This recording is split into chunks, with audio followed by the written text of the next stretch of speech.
आज हम अक्षांश एवं देशांतर रेखाओं पर बात करेंगे। लेकिन इससे पहले जो भारत में ही नहीं, विश्व के दुनिया के कई देशों में कोरोना रूपी महामारी पूर्ण रूप से ग्रसित कर चुकी है।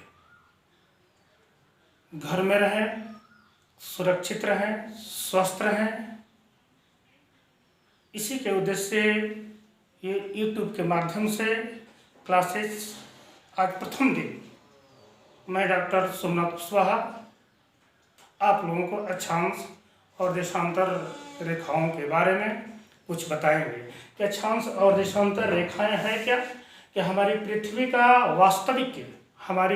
का वास्तविक आकृति एक चपटे वृत्त के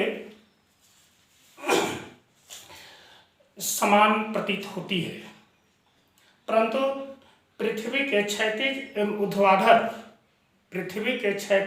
ऊर्ध्वाधर अर्धव्यासों में इतना कम अंतर पाया जाता है कि इसकी आकृति को लगभग गोलाकार या नारंगी के समान मान लिया जाता है।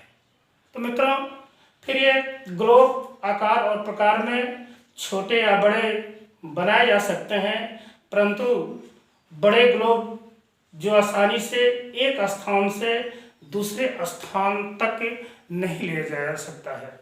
इसलिए सुविधा के दृष्टिकोण से ग्लोब को हम उसी प्रकार घुमाया जा सकता है या सारी पृथ्वी को देखा जा सकता है कि जिससे, जैसे हम मान लें ग्लोब क्या है, जैसे कुम्हार का चाक है।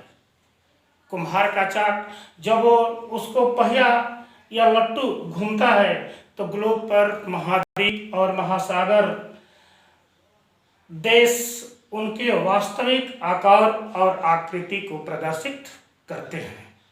तो मित्रों, ये धरातल पर किसी भी स्थान की स्थिति जानने के लिए हम एक स्थान से दूसरे स्थान का संदर्भ लिया जाता है।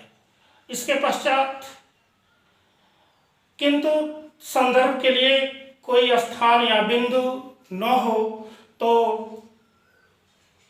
ये स्थिति का निर्धारण कठिन होता है। स्थिति का निर्धारण करना कठिन होता है और इसको निर्धारण करने के लिए जहाँ से दूरी का मापन सही ज्ञात किया जा सके और इसलिए इसी आधार को हम संदर्भ बिंदु कहते हैं। ये दो बिंदु भौगोलिक ग्रिड को आधार प्रदान करते हैं। उस भौगोलिक ग्रिड दो प्रकार के होते हैं। एक क्षैतिज तथा ऊर्ध्वाधर रेखाएं खींची जाती है। क्षैतिज को हम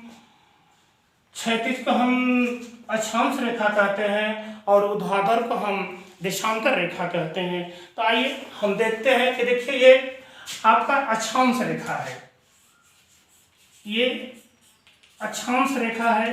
तो अक्षांश रेखा की आकृति जैसे कि आपका 0 अंश पर है, भूमध्य रेखा कहते हैं। फिर यदि हम उत्तर में जाते हैं 23.1/2 पर कर्क रेखा कहते हैं और 66.1/2 पर ध्रुवीय वृत्त रेखा कहते हैं और 90 अंश पर उत्तरी ध्रुव वृत्त कहते हैं।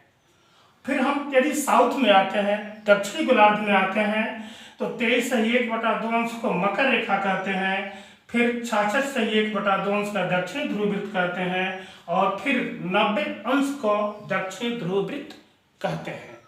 मित्रों, यह अक्षांश और देशांतर रेखाओं की आवश्यकता क्यों पड़ी? क्या है? जैसे हमारी पृथ्वी बहुत बड़ी है, उस पृथ्वी को छोटे कागज पर पढ़ना लिखना आसान नहीं है, दुर्लभ है। इसलिए हम क्या करेंगे, इसको बड़े से पैमाना मान करें, काल्पनिक रेखा के आधार पर हम अक्षांश और देशांतर का निर्धारण करके आसानी से पृथ्वी पर महाद्वीप और महासागरों का अध्ययन कर सकते हैं। तो है क्या ये? अक्षांश समानांतर एवं पूर्व पश्चिम में एक दूसरे के समानांतर खींची गई काल्पनिक रेखा को हम अक्षांश रेखा कहते हैं। फिर उत्तरी और दक्षिण ध्रुव के बीच अर्थात दोनों ध्रुवों के समान दूरी पर खींची जाने वाली काल्पनिक रेखा को या विषुवत वृत्त कहते हैं। स्पष्ट है यह वृत्त ग्लोब को दो बराबर भागों में विभाजित करता है। तब दूसरी सभी समांतर रेखाएं विषुवत वृत्त से छोटी होती हैं और ग्लोब को दो समान भागों में विभक्त करती हैं। विषुवत रेखा से ध्रुवों की ओर जाने पर समानांतरों की लंबाई उत्तरोत्तर घटती जाती है और ध्रुवों की कोई लंबाई नहीं होती है। ये बिंदु मात्री होते हैं। फिर हम मित्रों बात करते हैं कि पृथ्वी लगभग गोलाकार है। जो हमारी पृथ्वी है वो क्या एक गोलाकार है, एक नारंगी के समान है। तो दक्षिण की ओर पृथ्वी गोलाकार है और एक गोले में लगभग 360 अंश होते हैं। भूमध्य रेखा से उत्तरी या दक्षिणी ध्रुव की ओर बढ़ते हैं तो हम पृथ्वी के गोले के 1/4 भाग को पार कर लेते हैं। इस प्रकार उत्तरी ध्रुव का अक्षांश 90 अंश उत्तर तथा दक्षिणी ध्रुव का अक्षांश 90 अंश दक्षिण होता है। फिर भूमध्य रेखा को एक समान कोणीय दूरी वाले स्थानों को मिलाने वाली अक्षांश रेखा कहलाती है। फिर यह रेखा भूमध्य रेखा 0 अंश की अक्षांश रेखा है और अतः इस पर स्थिर प्रत्येक स्थान का अक्षांश 0 अंश होगा। यदि अक्षांश समानांतर को 1 अंश के अंतराल पर खींचते हैं तो उत्तरी एवं दक्षिणी दोनों गोलार्धों में 89 अक्षांश रेखाएं प्राप्त होते हैं। फिर